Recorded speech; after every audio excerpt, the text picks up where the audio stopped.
Só para não, só para não sair na gravação. Bom, pessoal, então, estamos no nosso livro 15 já, né? O último livro do curso. Depois vem o projeto integrador com a intenção de literalmente unir todos os conceitos que vocês trabalharam em todos os livros, né? Hoje a gente vai trabalhar um pouco sobre cookies, sessões e arquivos. O último assunto é o que eu mais gosto, arquivos. Mas como a gente já conversou, não sei se vocês ouviram no áudio que eu mandei para vocês, a nossa intenção é ainda pensar em persistência.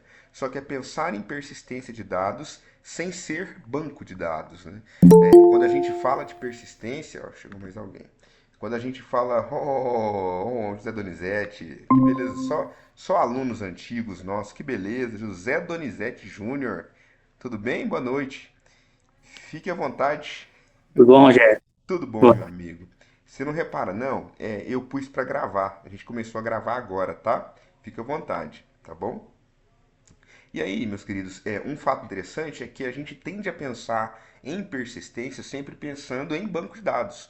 Só que esse não é o conceito, não vou dizer que é mais correto, nem sempre é a melhor opção, né? Existem momentos que a gente quer sim transitar dados, nós queremos manter informações, mas não necessariamente em banco de dados, em tabelas, né? Seja ele relacional ou não. Por isso, cookies, sessões e arquivos são tão importantes para a gente poder fazer essa manipulação, né? Então, nós conversaremos um pouquinho sobre cookies, né, a utilidade de cookies e sessões, na verdade, a utilidade de cookies depois de sessões e por fim de arquivos, né? Aqui já está cookies e sessões, mas está separadinho para a gente começar a entender. Como eu falei para vocês, o fato é o seguinte: o nosso protocolo HTTP, né, permite que nós transitemos dados pela rede, todavia não há armazenamento de informações, ou seja, eu faço uma requisição para o servidor recebe essa requisição, responde para a máquina cliente, mas eu não consigo manter informações. E o que a gente mais faz hoje é manter informações para eu saber quem está logado, para eu saber quais são as preferências de uma pessoa, para eu saber características do uso de uma pessoa que daqui a pouco a gente vai ver um pouco mais sobre isso, que ficam no navegador e permitem que eu consiga tomar decisões até mesmo de marketing com base naquilo que a pessoa utiliza. Então, ter informações que podem ficar e ser disponibilizadas para o servidor é algo muito importante. Então, os mecanismos de cookies e sessões vão permitir que nós tenhamos a persistência de dados sem necessariamente, né, sem utilizar banco de dados, como eu falei para vocês. Onde isso é muito útil para a gente? Isso é muito útil quando nós autenticamos usuários. Então a gente precisa autenticar e manter essa pessoa logada, digamos assim. Eu sempre brinco que essa palavra não existe em português, mas nós usamos com tanta frequência, né? Então nós precisamos manter uma pessoa dentro do sistema durante um determinado tempo, por exemplo, carrinho de compras, né? Exibição de anúncios ou imagens, como eu falei para vocês, de acordo com o uso que uma pessoa faz de um navegador, e daí a importância da LGPD, né? A gente de cara quando entra num site já autoriza o uso de cookies e outras informações mais para que aquele serviço que nós estamos consumindo possa estabelecer qual é o nosso perfil de consumo, enfim, né, e personalização de páginas. Então, cada vez mais nós estamos vendo uma evolução computacional que faz com que a computação, ou melhor, faz com que a programação seja especializada no usuário, digamos assim, no cliente. Então, para cada cliente eu tenho que ter uma experiência diferente. Né? Se eu trocar as palavras, pessoal, aqui hoje o dia foi bruto. Eu estou trocando as palavras aqui. Mas como eu falei para vocês, então o cookie vai ser esse arquivo texto que a gente vai armazenar no computador do cliente, mas a gente vai permitir, ou melhor, o cliente vai permitir que nós façamos a recuperação desse arquivo para que o servidor possa processar. E um fato interessante sobre cookie, eu sempre brinco também com o pessoal, é que ele sempre virá num formato nome-valor, mas a gente conhece esse nome de outra forma. A gente conhece como map, né? Quem fez Java comigo ou outras disciplinas, a gente trabalha num padrão chave-valor, né? A gente trabalhou assim com map, com hash map, com tree map, com várias classes no Java e no Kotlin, né? E outras linguagens mais que vão trabalhar sempre nesse padrão chave-valor. Também no banco de dados não relacional, né, no SQL como Firebase, que eu utilizo também na disciplina de programação para dispositivos móveis, a gente utiliza esse padrão chave-valor, né? E aí o cookie vai ser disponibilizado nesse padrão chave-valor para a gente poder armazenar informações específicas que nós desejamos, né? Então, como eu falei para vocês, os cookies são mantidos na máquina do próprio cliente durante vários dias. Tanto é que a gente pode entrar no navegador e limpar os nossos cookies, apagar os nossos cookies. Existem bloqueadores de cookies também. Todavia, existem servidores que não gostam desses bloqueadores e aí vão impedir ou dificultar a navegação da pessoa que tenta usar algum bloqueador de cookies. Enfim, né, são várias ferramentas que estão atreladas a essa questão de conhecer mais o cliente e nem sempre o cliente quer ser conhecido, né? Bom, então, como eu falei para vocês, já pensando de maneira prática, o PHP nos oferece a função setCookie, né, que vai permitir que nós gravemos ou façamos a exclusão de um cookie no computador do usuário, né, na máquina do usuário, digamos assim. Então, a gente tem um retorno, uma função com retorno booleano, né, retorno true é porque deu tudo certo, retorno false é porque por algum motivo as coisas não saíram como nós tínhamos premeditado, sempre naquele padrão que eu falo para vocês, chave e valor. Então eu crio uma chave, que aqui vai ser um nome, e armazeno um valor, que é o dado que vai ser útil para o servidor para ele tomar uma decisão. Mas nós temos outras informações que também são muito importantes. Informações como, por exemplo, a validade, né? Então, por quanto tempo, né, a gente vai manter esse cookie, né? Qual vai ser o caminho onde ele vai estar disponível no servidor. Da mesma forma, o domínio que a gente vai estar, né, trabalhando, enfim, estou seguindo literalmente o material que vocês têm. E por fim, um que eu acho muito importante, que é a segurança. A gente já sabe que esse S final de HTTP, desse protocolo que nós estamos utilizando, é de security, né, de segurança, né? E ele garante, esse S no final muda muito a nossa vida, garante uma série de coisas que permite que nós utilizemos, naveguemos com mais tranquilidade. Então, a gente tem a possibilidade de, ao criar um cookie, definir se nós trabalharemos apenas em ambiente seguro ou não, né? Apenas em conexões HTTPS ou não. Bom, e aí, para a gente poder consultar o valor que nós temos em um cookie, nós temos um array global. Nós já vimos em outras oportunidades o uso de elementos globais no PHP e esse é mais um deles. Então, o nosso cifrão asterisco cookie, onde eu passo por parâmetro para essa função o nome que eu quero, que na verdade é a chave, aquele padrão map que eu falei para vocês. Eu passo a chave e retorno o valor. Então, eu quero saber qual é o valor associado à chave nome, né? E ele vai retornar esse valor para a gente. E um detalhe importante é que os cookies eles não poderão ser utilizados dentro da página que criou o próprio cookie. Por quê? Porque a intenção é justamente essa, é que nós utilizemos essas informações posteriormente. A intenção é que nós possamos aos poucos criar um perfil de consumo, de uso da rede, enfim, nós possamos de alguma forma conhecer mais esse nosso cliente, né? E aí tem um exemplozinho bem bacana que o professor Marco criou, né? O Marco Maciel fez todo esse material com muito carinho, de maneira muito pontual, digamos, com muitos detalhes, né? E aqui nós temos um códigozinho simples que nos ajuda para que nós entendamos esse conceito. Então, o primeiro bloco PHP que nós temos, nós faremos para poder contar as visitas que nós temos num dado numa dada página. E o mais importante é que nós entendamos, e nós já vimos isso anteriormente, esse conceito de isSet. Né? Set é conjunto em inglês, né? Ele também serve como habilitar.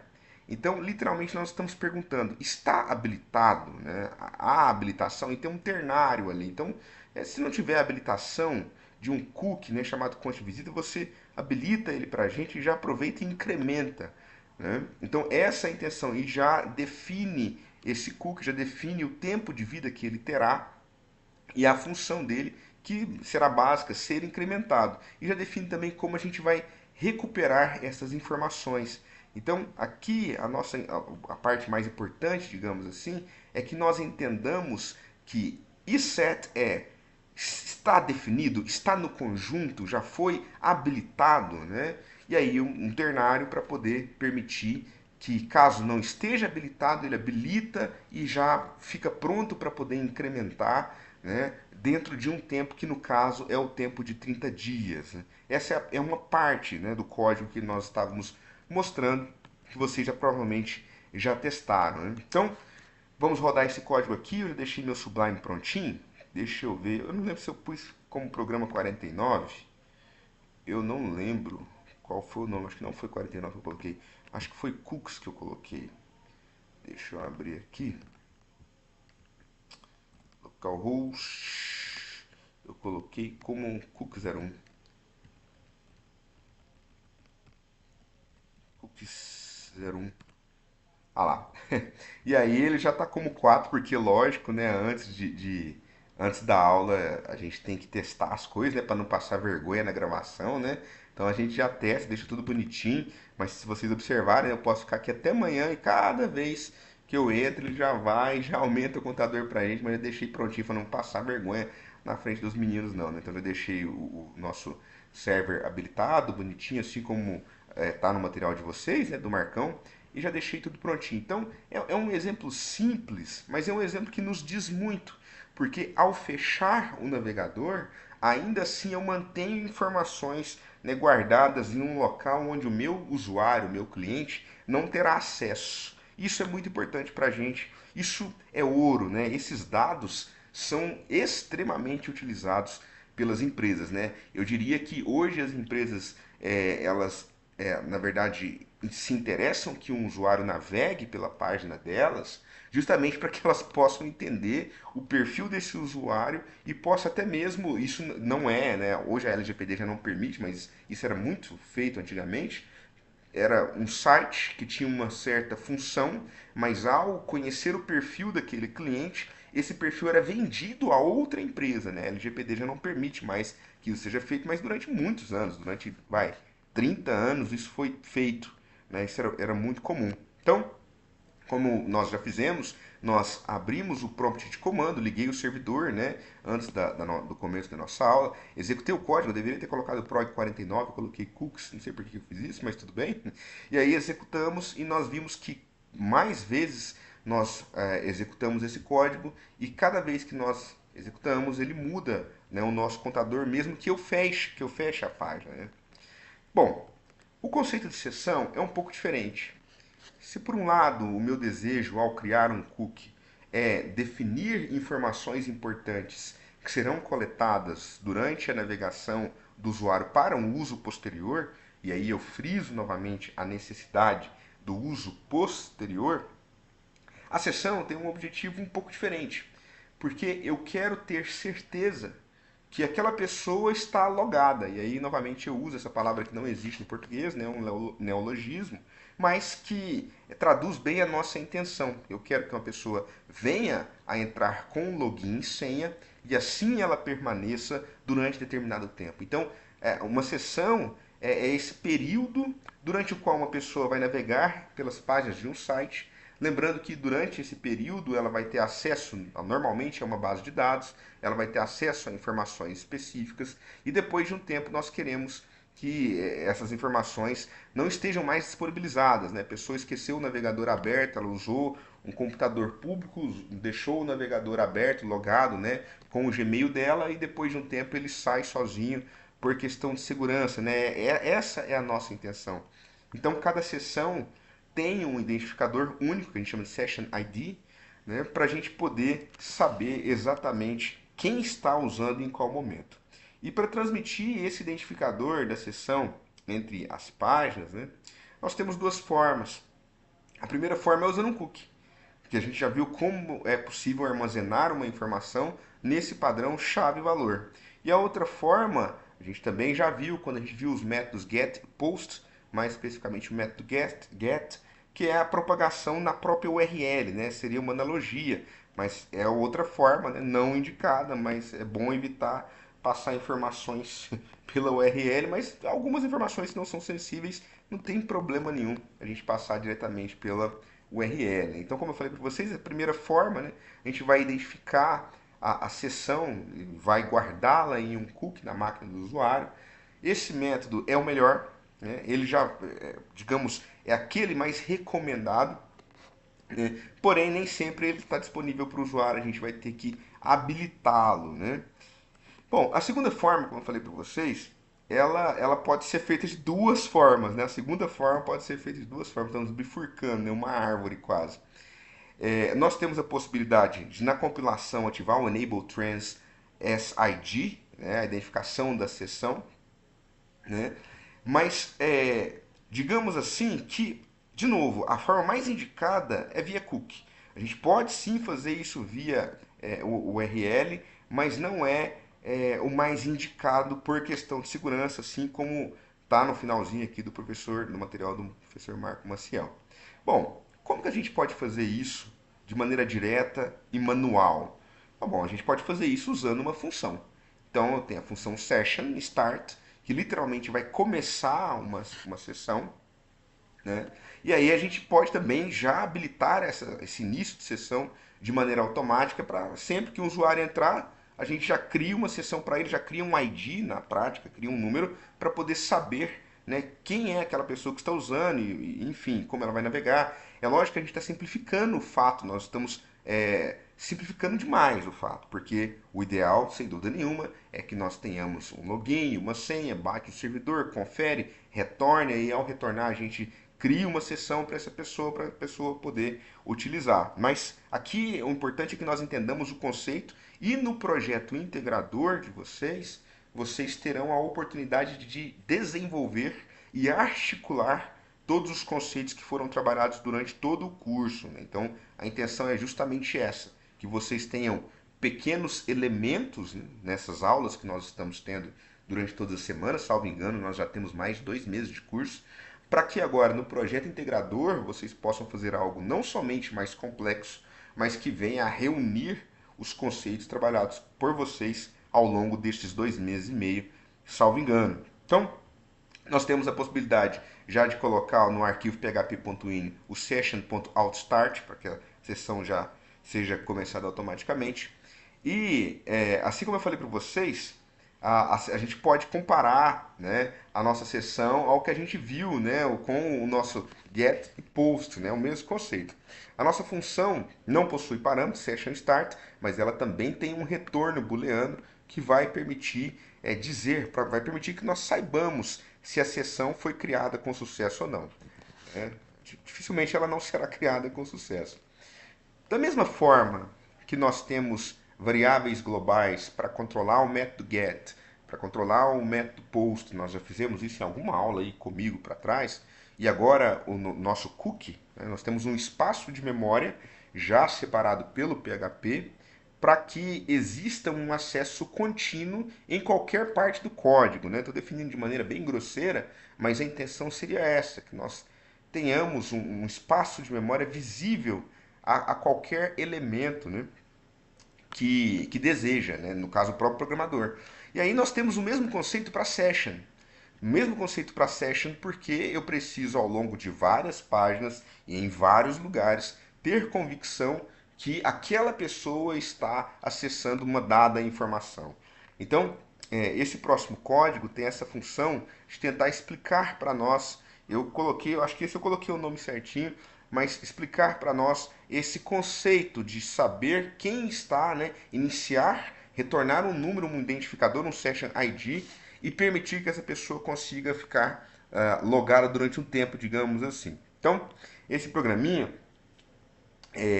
segue aquele mesmo princípio que eu falei para vocês quando nós temos a palavra isSet, né, que eu habilito, eu tenho um elemento que faz parte do conjunto, e deixa eu ver, eu acho que eu coloquei ele já certinho, certinho, certinho, né? Deixa eu ver se eu coloquei, já com o nome de 50 e 51, porque eu acho que eu coloquei. Beleza, 50. Só não indentei ele, não coloquei a indentação dele bonitinho. Isso aqui cria a seção. Tem horror a código que não foi indentado, então aguentem a mão um segundinho. Vamos deixá-lo bem bonitinho. Aí, beleza, essa é a segunda página, certinho. Pamparam, param. Ok. Beleza? Então agora tá bonitinho. Então nós começaremos a execução do nosso programinha por essa página 50. Ih, deixa eu aumentar a letra que fica mais fácil, né? Então nós começaremos a execução do nosso programinha. Um exemplo simples, mas um exemplo bem bacana. O Marco Maciel até colocou, né, o meu exemplozinho. E aí esse bloco PHP já vem e mostra que é a primeira página e já guarda algumas informações, né? Na seção seguindo o mesmo princípio que nós já tínhamos, mesmo princípio de chave e valor, né? Então tem lá nome, Jefferson, sobrenome, Beethoven, a data, e aí nós teremos a possibilidade de clicar na página 51, no programa 51, que na verdade é a segunda página, né? E aí nós conseguiremos retornar esses valores. Então deixa eu ver aqui se eu deixei tudo prontinho, tem que dar certo. A gente começa no 50, né? Então, beleza.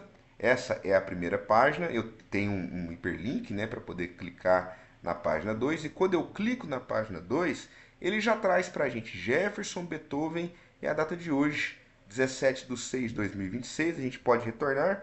Mas o interessante é que nós entendamos que ao abrir a primeira página, nós armazenamos os elementos e nós os recuperamos na segunda página, né?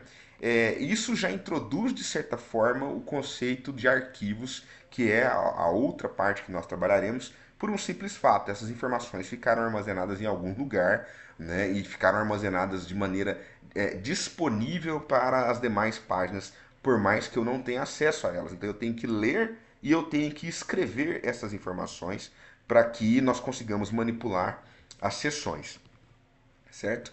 Bom, então essa parte a gente já fez, né, para a gente começar a entender, mas beleza, copiei o código, né, coloquei lá bonitinho 50, eu não lembro se eu identei o outro também. Isso, tá identadinho, bonitinho, e o 51 é o que eu tinha acabado de arrumar, né?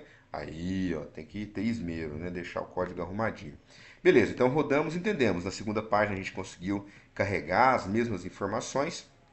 E aí já começa a ficar um pouco mais claro para a gente como funciona esse conceito. Eu me lembro que quando eu trabalho com os meninos lá em programação para dispositivos móveis, nós temos o hábito de criar uma página qualquer, na verdade, uma tela, né? Seja usando Jetpack Compose ou usando XML mesmo, a gente cria a primeira página e num dado instante eu tenho que passar as informações para uma segunda página para poder montar o layout da segunda página, né? Se o usuário opta por, tem lá, sei lá, tem um radio button, 3 radio buttons e um radio group, o usuário clica numa das opções e aí, de acordo com essa opção que o usuário clicou na primeira tela, eu vou montar a segunda tela, né? Não faz sentido nenhum a gente colocar essas informações no banco de dados. Não teria porquê nessa transição de telas eu bater no servidor, verificar para poder montar a segunda tela. Eu perco tempo, eu gasto, enfim, latência, só problemas. Então o que eu posso fazer? Eu posso transitar, né? E aí a gente tem não vem ao caso, né? Não é a nossa disciplina aqui, mas a gente tem uma série de mecanismos para, da mesma forma, escrever essas informações na primeira página e ler essas informações na segunda página de maneira estruturada. Então, esse é o nosso conceito que nós estamos trabalhando com sessões. Então, se a diretiva register globals do PHP a gente estiver habilitada, então a gente pode eliminar uma variável de sessão, né, por meio da função session unregister, né? Enfim, e aí, meus queridos, essa é a parte, digamos, nós já entendemos o conceito de cookies, que é guardar estas informações para que posteriormente elas possam ser processadas pelo servidor, principalmente para esses detalhes de foco no cliente. Eu acho que é o exemplo mais direto que nós temos. Nós entendemos um pouco mais sobre esse conceito de sessão, onde eu consigo ter informações que são disponibilizadas ao longo de várias páginas, vários pedaços, módulos do nosso programa. E aí agora a gente vem para a informação mais genérica, né? Para quem também já fez programação, não só programação para dispositivos móveis comigo, mas já trabalhou em Java comigo, ou para aqueles que estão assistindo essa videoaula, né, que os três que estão aqui hoje foram meus alunos, e muitos que estão assistindo essa videoaula poderão ser um dia, né? O IFTM os recebe de braços abertos. Para a gente é sempre uma honra, uma alegria muito grande, né, ver os nossos estudantes. Esse curso é um curso FIC, mas posteriormente vocês podem vir para fazer análise e desenvolvimento de sistemas, para fazer engenharia de computação, para fazer a nossa especialização em ciência de dados, né? Nós temos um curso de especialização em ciência de dados magnífico. Enfim, a nossa verticalização de ensino, ela ocorre de fato, né? E aí, uma das coisas que a gente trabalha quando nós trabalhamos programação para dispositivos móveis, às vezes até em estrutura de dados, tem professor que já consegue chegar, é essa questão de arquivos. E para que nós entendamos a necessidade do arquivo, partamos do princípio que, mantendo algo em memória RAM, na ausência de energia, nós perdemos essa informação. Então, o arquivo foi a primeira forma estruturada que nós tivemos. Quando eu digo arquivo, entenda TXT. Eu sempre brinco com os meninos. Quer entender o conceito de arquivo? Entenda o TXT. TXT é algo leve, pequeno, fácil de escrever, fácil de ler, fácil de transitar. Eu preciso mandar um arquivo TXT, sei lá, de 1 MB de um lugar para o outro. Podem ter certeza que em 1 MB tem um monte de coisas, porque ele é um arquivo muito simples, né? Muito rústico, digamos assim. E outra certeza que nós temos que ter também é que o sistema gerenciador de banco de dados, né, o famoso SGBD, como o MySQL, o Postgre, né, ele na verdade é um sistema avançado de arquivos. O que existe, na verdade, as relações que nós criamos entre as tabelas, a forma como nós estruturamos as informações, é um sistema que foi construído a partir de arquivos. Então nós tínhamos, imaginemos lá no final da década de 60, né? Nós temos escrita e leitura de arquivos, e quando nós chegamos na década de 70, há necessidade de estruturar essas informações, dada a complexidade que a computação ganhou. Então eu preciso de chave primária, eu preciso de chave estrangeira para poder fazer ligação 1 para 1, 1 para N para N, e aí eles foram aumentando o conceito de arquivos até chegar no que a gente chama hoje de SGBD, né? Seja ele para banco de dados relacional, seja ele para banco de dados não relacional. E aí o PHP vai oferecer uma série de funções para que nós trabalhemos com arquivos, né? Bom, como a gente conversou, quando eu preciso lidar com informações que não são sensíveis e não são vinculadas a uma pessoa, a um cliente de uma maneira geral, faz parte do sistema e eu preciso ler e escrever com rapidez. Esse tipo de situação é basicamente o arquivo. Eu brinco com os meninos que quando você faz o download de um jogo, né, você instala um jogo no seu celular ou instala um jogo na sua máquina, boa parte dos dados que vem são arquivos. Arquivos TXT que definem, por exemplo, qual vai ser a cor de uma parede, qual é a extensão de um corredor. No caso, né, os meninos sempre gostam muito de Counter-Strike, e aí a pessoa tem que andar num corredor, virar numa fase e tal, tem a textura do chão, tem a altura, né, do teto, pé direito. Essas informações, elas normalmente são armazenadas em TXT para que à medida que o jogo vai andando, digamos assim, nós tenhamos a leitura dessas informações e renderização da tela, né? São informações que não são sensíveis e que eu preciso de leitura e escrita rápida. Então, neste tipo de situação, o uso de arquivos ele é excelente. Outras situações que o próprio Marco coloca aqui: criação de contadores para acesso em uma ou mais páginas, né? Criação de um gerenciador de publicidade, né? De maneira bem simples, existem outras formas, mas enfim, criação de fóruns, né? Guestbook, né? Um livro de pessoas que visita um dado site. Enfim, são exemplos, de uma maneira geral, quando eu preciso leitura e escrita rápida. Onde nós temos problemas, não vou dizer problemas, mas a dificuldade começa a ser um pouquinho maior. Quando eu tenho que alterar e excluir. Por quê? Porque ler e escrever arquivos é algo muito tranquilo, muito simples. Mas quando você começa a ter que manipular demais, olha, eu tenho que alterar, eu tenho que excluir, eu tenho. Aí começa a ter cara de banco de dados. Você fala, não, peraí. Então, se eu tenho que fazer muitas operações de update, de delete, não, então já começa a ser necessário utilizar algo mais elaborado, que no caso é um SGBD. Mas quando nós temos basicamente a operação de leitura e escrita, um arquivo vai resolver de maneira simples, direta, o nosso problema, digamos assim. E aí nós temos algumas funções que nem vieram do PHP, na verdade elas vieram da linguagem C. Né? Eu gosto muito de linguagem C, tem algum tempo já que eu não administro, mas é a linguagem que eu mais gosto de trabalhar, a linguagem C. Ela é, digamos, eu brinco com os meninos que ela é a base de tudo, e eu digo que ela é a base de tudo por um motivo muito simples. Quando nós pensamos em qual linguagem de programação nós escrevemos um sistema operacional em C, seja ele Windows, seja ele Linux, é escrito em C.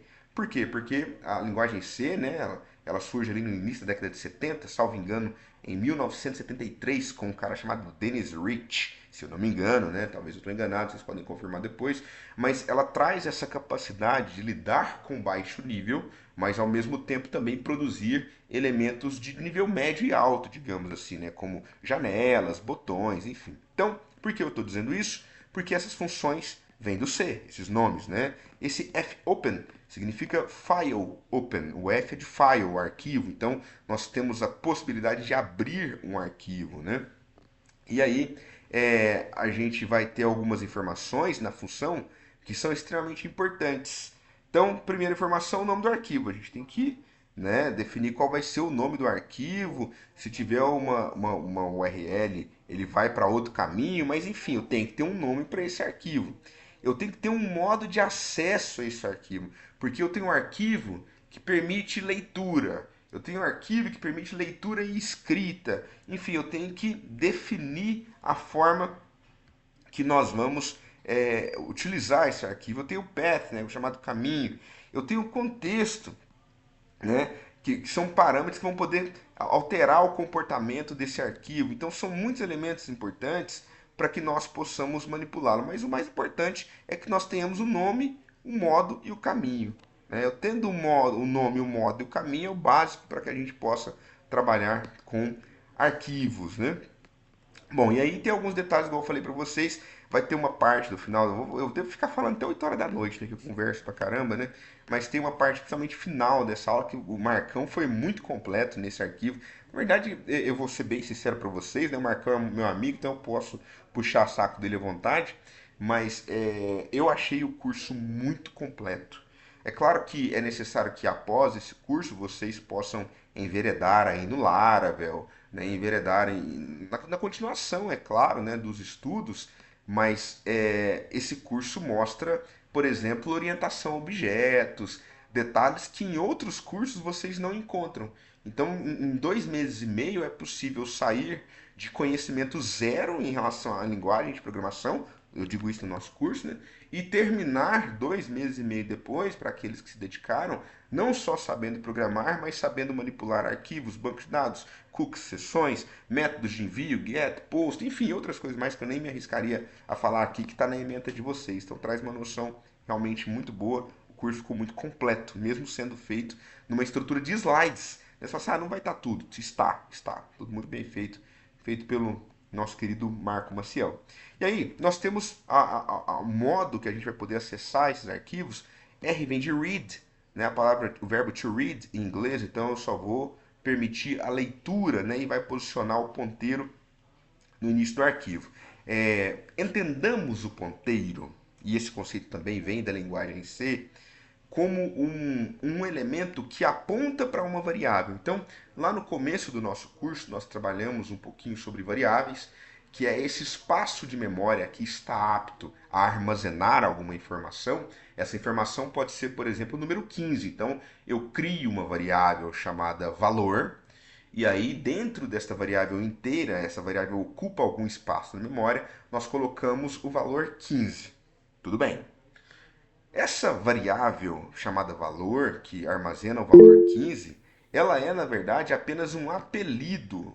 Houve um barulho aqui. Fica à vontade, Reinaldo. Pode ficar tranquilo, pode ficar tranquilo. Mais uns 15 minutinhos a gente está acabando também. Esta variável que nós compramos, digamos assim, né? A gente chega na memória, dá um dinheirinho para a memória, né? Dá energia para ela, fala assim, separa para mim um espaço de memória inteiro, né? Eu não me lembro, não me lembro não, que varia o tamanho em bytes para cada linguagem de programação, enfim, separa um espacinho de memória para mim, tamanho certo em bytes para inteiro, para eu guardar o valor 15. Para o programador, nós teremos o nome desta variável, né? Esse nome valor é o nome da variável para o programador. Para o usuário não é nada, o usuário nem vai ficar sabendo o que é variável, o que está acontecendo. Mas internamente, né, esse apelido valor tem um endereço real. Né? Então, se nós imaginarmos que a memória é uma cidade e eu quero chegar naquele espacinho de memória onde o valor 15 foi armazenado, eu vou ter que andar 3 ruas, virar à direita, virar à esquerda, e aí eu chego num dado endereço que é onde aquele valor 15 está armazenado. O conceito de ponteiro é isso.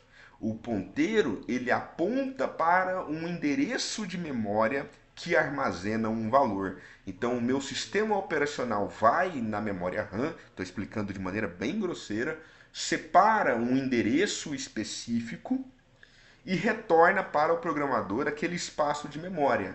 Ele dá um apelido, que é o que nós chamamos de nome da variável, mas internamente há um endereço. E esse endereço pode ser acessado por meio de um ponteiro. Então, os ponteiros são espaços de memória especialistas em guardar endereços de memória, para que eles possam, né, permitir que nós naveguemos na memória. E aí, se nós usamos read, como eu falei para vocês, nós teremos apenas a leitura e posicionaremos o ponteiro no início do arquivo. Se nós temos read plus, né, um R+, né, nós permitiremos leitura e escrita e posicionaremos o ponteiro no início do arquivo, né, antes da primeira palavra, digamos assim. Se nós temos W, nós vamos abrir para escrita e posicionar o ponteiro no início do arquivo. E assim a gente vai tendo as possibilidades. Né? Ah, vou abrir só para escrita e posicionar o ponteiro no final do arquivo. A mais, abre para leitura e escrita, posiciona o ponteiro no final. Às vezes, por algum motivo, o arquivo é muito grande e eu preciso de uma informação que está no fim. E eu já sei que ela está no fim. Então não faz sentido começar no início, né? E percorrer todo o arquivo. Eu já começo pelo final do arquivo e percorro ao contrário. Enfim, e outros modos mais que nós temos que vão permitir que nós façamos as operações. O mais importante é que nós entendamos essa frase. Então, fopen, file open, nós estamos abrindo um arquivo. Esse arquivo, né, esse home juliano teste.txt é o caminho que eu tenho para abrir um arquivo chamado teste.txt. E aí nós faremos apenas a escrita, ou melhor, leitura, read, já começando com o ponteiro na primeira posição. E assim vai, e as variações que nós vamos tendo de acordo com cada possibilidade. Mas sempre partindo desse princípio, fopen é uma função, e essa função já vai retornar um endereço de memória para que nós possamos fazer a manipulação de acordo com o modo que foi escolhido. Né? Bom, um detalhe importante é que quando você está utilizando o seu Word, né, prometo que até as 20 horas eu termino, porque na sequência já vem o Marcão, 21 vocês já estarão, né, 20 horas e 1 minuto já estarão já com o professor Marco Maciel. E eu tenho certeza que todo mundo aqui já pegou e abriu algo no Word e começou a digitar um texto e aí, beleza, foi fazer outra coisa. Num outro instante, você vai e tenta excluir esse arquivo do Word, mesmo com o Word aberto. E aí o Word fala assim, olha, amiguinho, eu não vou poder excluir o arquivo não, porque o arquivo está aberto. Então eu volto nesta palavra, o arquivo está aberto, você não pode jogar ele fora na lixeira. Aí eu sou obrigado a fechar o arquivo. Então, file close, eu fecho o arquivo, é porque a gente tem uma trava de segurança. Né? Toda vez que nós abrimos um arquivo, o próprio sistema operacional carrega esse arquivo e coloca uma trava para que eu não tenha exclusão, para que eu não tenha alteração indevida por outro software. Outro software do próprio sistema operacional, instalado no próprio sistema operacional, não pode vir no software que está aberto quando você está manipulando, quando você está a manipular, né, para alterar alguma coisa. Então, da mesma forma que quem aqui já fez estrutura de dados sabe que a gente usa um malloc, né, um memory allocation, para alocar um espaço de memória e ao terminar o uso nós somos obrigados a dar um free, que é liberar aquele espaço de memória, aqui ocorre a mesma coisa. Eu sou obrigado a fazer um fopen, file open, para carregar um dado arquivo, ponteiro, endereço de memória que nós utilizaremos para manipular aquela informação, mas ao concluir o uso dela é necessário que eu faça um close, file close, fechar aquele arquivo para que ele seja liberado para outras operações. Da mesma forma, a função file close, ela retorna um booleano. Por que ela retorna um booleano? Porque se por algum motivo ela não conseguir fechar aquele arquivo, isso pode acontecer, isso é frequente. Se aquele arquivo deixa o SO doido, começa a acessar um monte de coisa que não deveria, ou está numa condição de erro, né, uma trava da morte, um deadlock, a gente não vai conseguir fechar esse arquivo, enfim, esse retorno, né, pode ser false, mas numa situação normal ele será open. Né? Então, esse exemplo que o professor Marco Maciel traz aqui já é um exemplo mais completo, porque nós temos a abertura de um arquivo TXT e num dado instante nós temos o fechamento daquele ponteiro, né? E aí começa, né? Aí começa uma série de funções. Por exemplo, fread, file read, porque nós já abrimos o arquivo, mas eu quero ler o conteúdo do arquivo. Então, esse exemplo já está ainda mais completo. Eu vou abrir o arquivo no modo leitura, vou carregar o endereço de memória por ele responsável. Na sequência, nós faremos a leitura desse arquivo, eu apresento o conteúdo para que o usuário veja na tela e, por fim, eu fecho o arquivo. Essa abertura e fechamento sempre vai ocorrer, né? Não, eu quero ler uma linha do arquivo, fgets, muito parecido com aquilo que a gente faz em C, em linguagem C. Quem já estudou linguagem C deve lembrar do getch, né? Que é get character, do getS, que é string. Então eu vou pegar uma linha completa de um arquivo e vou carregá-la do mesmo padrão. Abro o arquivo, modo leitura, carrego o ponteiro, leio a linha e apresento essa linha para o usuário. E assim nós vamos evoluindo, né? Então, fwrite para poder escrever dados. Essas operações são básicas. Eu abro o arquivo, leio o arquivo, acrescento alguma coisa, no caso write, e depois retorno o arquivo, né? Então, fecho o arquivo, perdão. Então, são operações muito básicas e para quem gosta de desenvolver para um jogo, por exemplo, faz isso o tempo inteiro, né? O tempo inteiro as informações que são mantidas na máquina, né? Eu brinco com os meninos que existem informações, o exemplo do jogo deixa isso bem claro pra gente. Você instalou um jogo no seu celular, ou fez um jogo em PHP, enfim, né? Parte das informações a gente pode. Vamos pensar no exemplo do celular, fica um pouco mais fácil para esse conceito. Então, instalei um jogo no meu celular, e aí eu quero usar arquivos, onde eu vou usar, como eu falei para vocês, da textura e tal, né? Ah, mas existem informações mais estruturadas. Essas informações que são um pouco mais estruturadas, eu tenho 10 fases, essas 10 fases são cidades que pertencem a uma ilha e tal. A gente já pode colocar isso no banco de dados. Aí a gente vai ter que partir para um SGBD. Mas além disso, eu estou jogando online com meu amigo, né? Então eu preciso sincronizar para que ele me veja e eu veja. E aí eu tenho uma espada, quando eu der um golpe de espada nele, tem que ter dano nele e eu tenho que ver o dano que ele sofreu. Então a gente já partiu para um banco de dados remoto, né? Então eu sempre brinco com os meninos que é uma escada. Eu parto de arquivo, aí eu vou para um SGBD local, no caso, né? No exemplo do celular, pode ser SQLite, por exemplo, enfim, um banco de dados local no celular e depois um banco de dados remoto, que já é um SGBD, um GBD em cloud, né?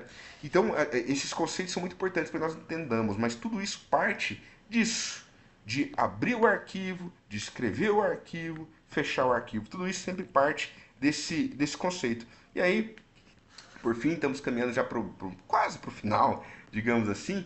Tem um exemplozinho para a gente poder contar, né?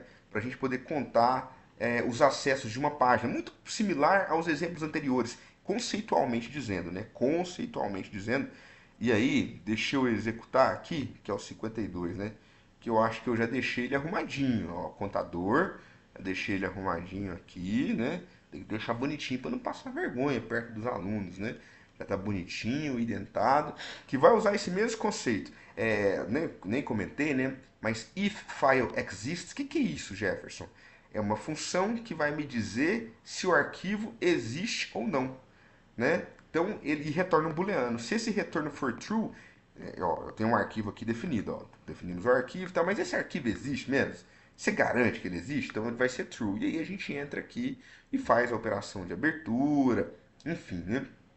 E vai, incrementa. Se não existe, ele vai vir para cá e vai estabelecer um ponto de partida para a gente começar a fazer o incremento, certo? E aí, basicamente é isso. Por fim, observem que nós fazemos a escrita, tudo bonitinho, mas no final a gente faz o quê? O fechamento. Então, cria o arquivo, né, primeira vez, e define um de início.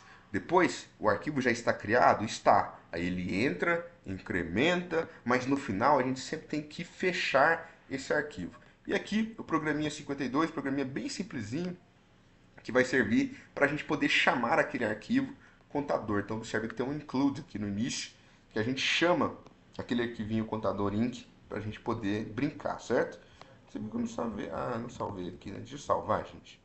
Que na cidade que eu tô, depois eu esqueço, certo? Tudo bonitinho, deixa, né? E vamos rodar o nosso código. Então, deixa eu vir aqui. Vamos colocar o jovem 52. E aí, de novo, né? Ele já está com total de visitas 5 porque eu testei, né, o software lógico antes da nossa aula para não passar vergonha.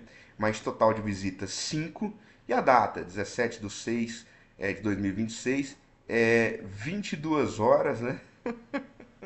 57 minutos e 51 segundos. Isso aqui é uma outra questão que o professor Marco Maciel vai tratar com vocês, principalmente na parte do projeto integrador, que por padrão nós usamos o horário da Inglaterra, né?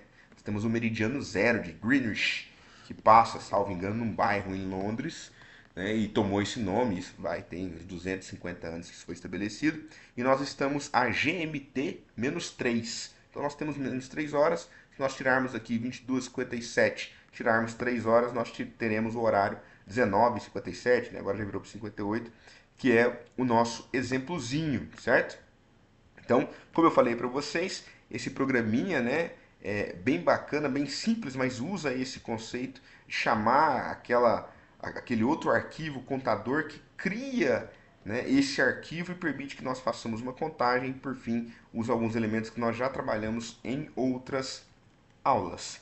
E aí, o fato é o seguinte: depois disso, o professor Marco Maciel, ó, vai dar para terminar no horário exato, apresenta uma série de outras funções que eu recomendo que vocês façam os testes. Jefferson, como? Uma por uma. Então, CHGRP, CHMOD, né? CHOWN. Então, aí e eu falo, sempre brinco que a gente leva uma desvantagem muito grande por falar português, né? Que para quem fala inglês é natural, né? Esse GRP é de group, né? O MOD é de mode, own é o verbo to own, que é ter alguém, ter alguma coisa, owner é o dono de alguma coisa, né? E aí vai, e aí nós vamos, né, copy, delete, dir name, disk free space, disk total space, disk free space. Então são elementos ditos, né, em língua inglesa que vão literalmente trazer uma informação importante para que a gente possa manipular. Então já paro por aqui, 20 horas. O professor Marco Maciel já vem nos próximos segundos, mas testem todas as funções até o final, porque é extremamente importante para que vocês. Vocês não vão gravar todas, né? Nenhum ser humano normal grava todas. Fala assim, eu sei todas. Não. Mas em algum momento, quando você precisar, você lembra. Você fala assim, nossa, eu lembro que tinha uma função que fazia isso, tá? Então, é muito importante que vocês o façam. Deixa eu parar a gravação aqui, chamar o Marco Maciel. Mas é isso. Um grande abraço para vocês. Deixa eu parar aqui.